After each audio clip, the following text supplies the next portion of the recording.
I'm a bit disappointed tonight because I'm supposed to sit with Najib and Rosmah, but they are not here.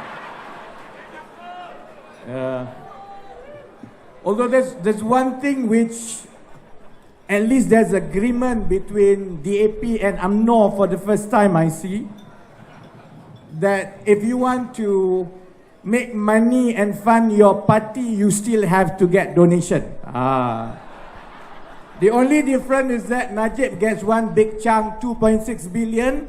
I don't know how much Tony is getting tonight. How much is he getting tonight? Anyway, I would like to start dengan sampaikan salam daripada Datuk Seri Anwar. Our lawyers met him at prison today.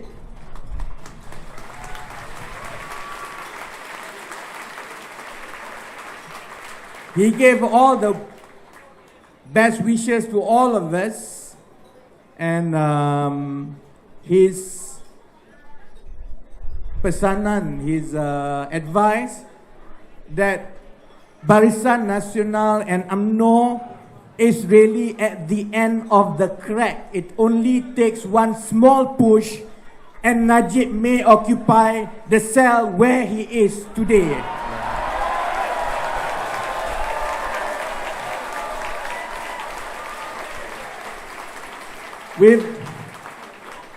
We've made a lot of records lately, economic records. Ringgit Malaysia touched 4 ringgit to $1 today. So I've always met a lot of people who ask my opinion about what really happens to ringgit and whether ringgit coming down, ringgit or RM turun is good or bad for Malaysia. RM turun, good or bad for Malaysia? Well, depends which RM. Because you have one ringgit Malaysia and you have the other one Rosmah Mansor. So,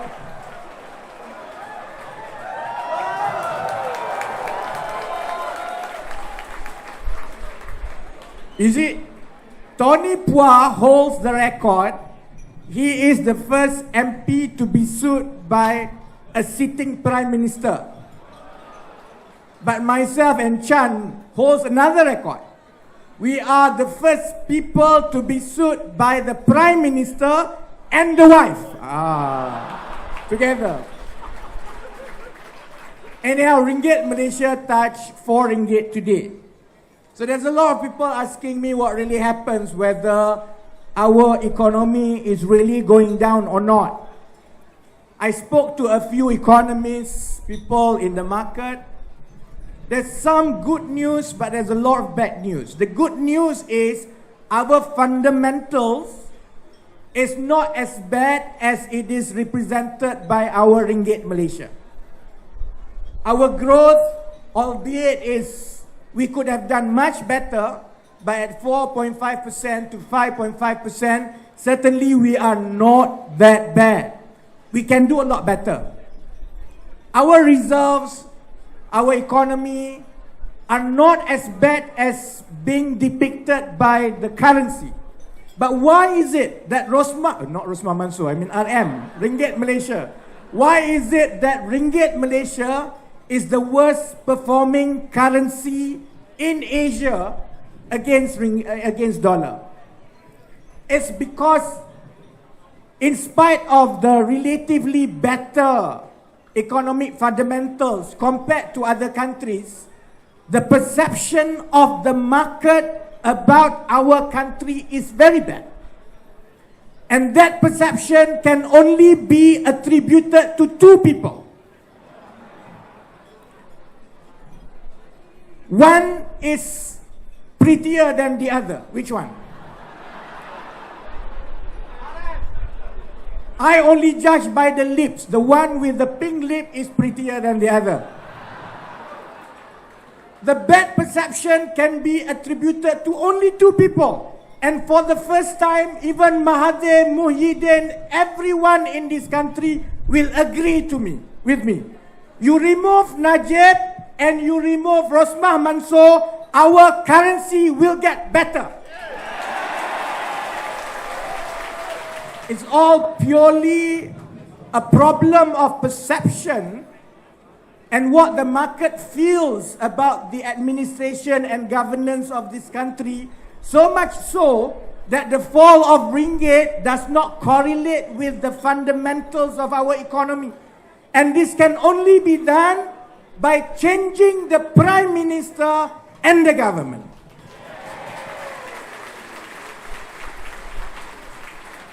And that feeling is not my own feeling, it's not YB Kit Siang's feeling, it's not Mat Sabu's feeling, certainly not only Tony Pua's feeling.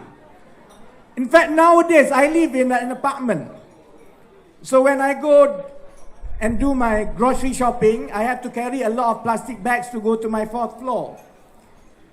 And it's such a hassle nowadays because I would get stopped by the UMNO people in the lift. Because they would like to know how are we going to remove Najib. That's coming from UMNO.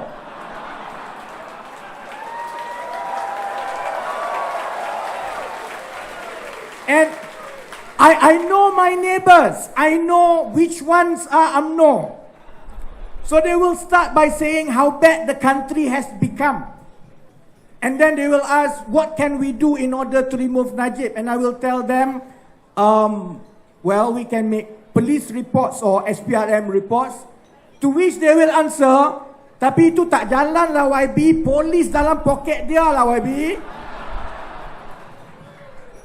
And then I say SPRM, dia kata SPRM, if SPRM tries to do something, that guy will get transferred 24 hours immediately. That's coming from UMNO people, you know.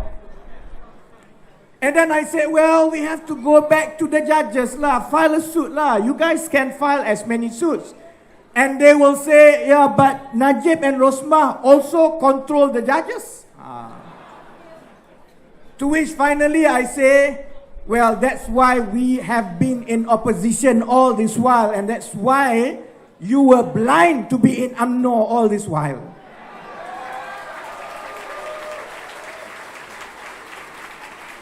And then usually, after they tak boleh jawab anymore and they felt so hopeless, and then usually they will end by asking this question. Okay lah YB, when is the next demo bersih? I want to come down. So expect a lot of UMNO people to come down in the next bersih, hopefully.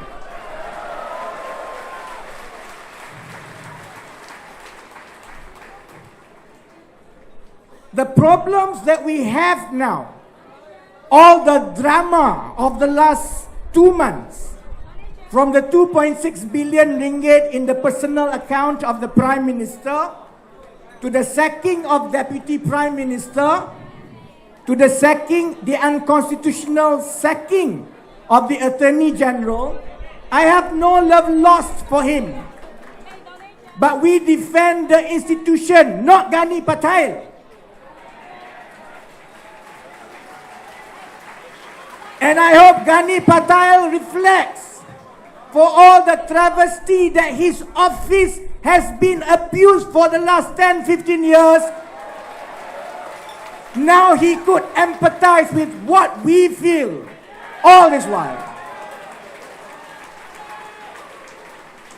The sacking of Muhyiddin, the sacking of Attorney General, the sudden transfer, everything that had happened is not a new story to us. If you ask me, ini cerita Hindustan repeat punya. We've seen all this. It had happened in 1998. After 16 years, it's all repeat all over again in 2015. The only difference are the actors. The last time you had Mahathir with the big nose. Now you have Najib with the pink lips. The same, President UMNO. The only difference is the nose and the lips. And you have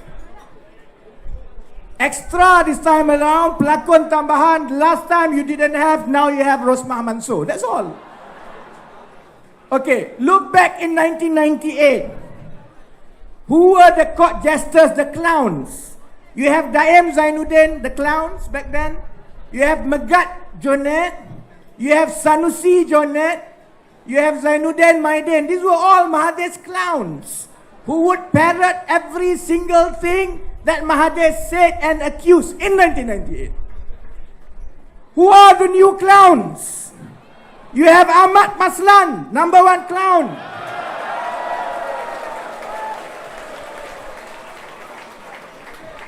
You have Hassan Malik, number two clowns. And now you have additional clowns being added to the team. You have Rahman Dalan. And you also have Azalina Osman, the new clown. I will not say much about Azalina because she can taekwondo me. So. But the scripts are the same. The problems are the same. The travesty and abuse of the institutions are the same. The only things different is the actors. The last time the victim was Anwar Ibrahim. Now, well, Muhyiddin claims he's a victim lah. It remains to be seen lah. I'm not that convinced yet. The background of the 1998 sacking of Anwar Ibrahim and the abuse of institution was also the economic crisis. Because the country was going down, currency was going down, our banking sector was broken, that Anwar had made that final call to Mahathir and said, I would not agree to you using Petronas money to bail out your son's shipping companies. That was the breaking point. You can accuse and fault Anwar for all the 16 years in the government, but I respect him because finally he paid the heaviest price for doing the right thing in 1998, which was to say no and to stand up against Mahathir.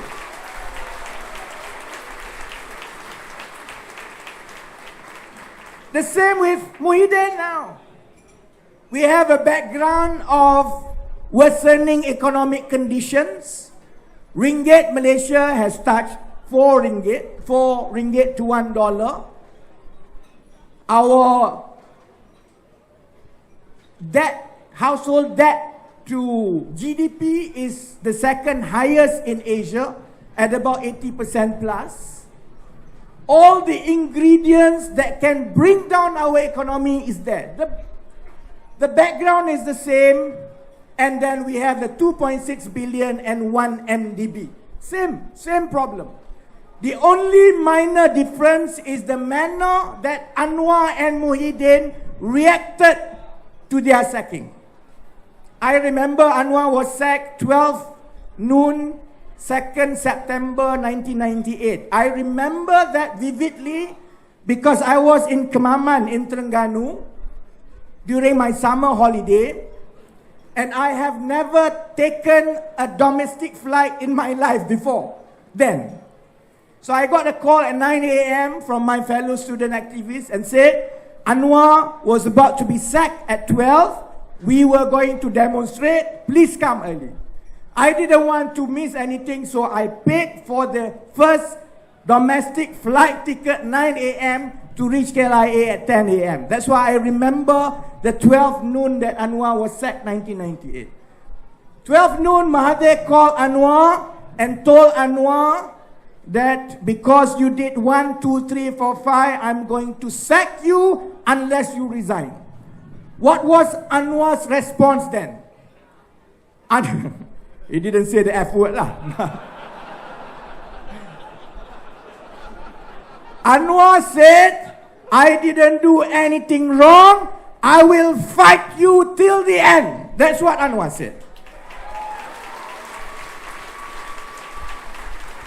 And Anwar had been fighting since then, and we have been fighting since then, and for some like YP Kit Siang, even much longer before then against UMNO Barisan Nasional.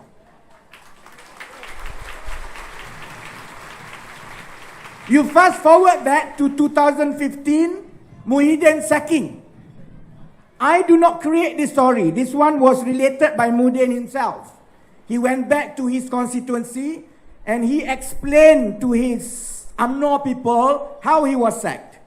So he told that he was called by the PM. The PM didn't say anything.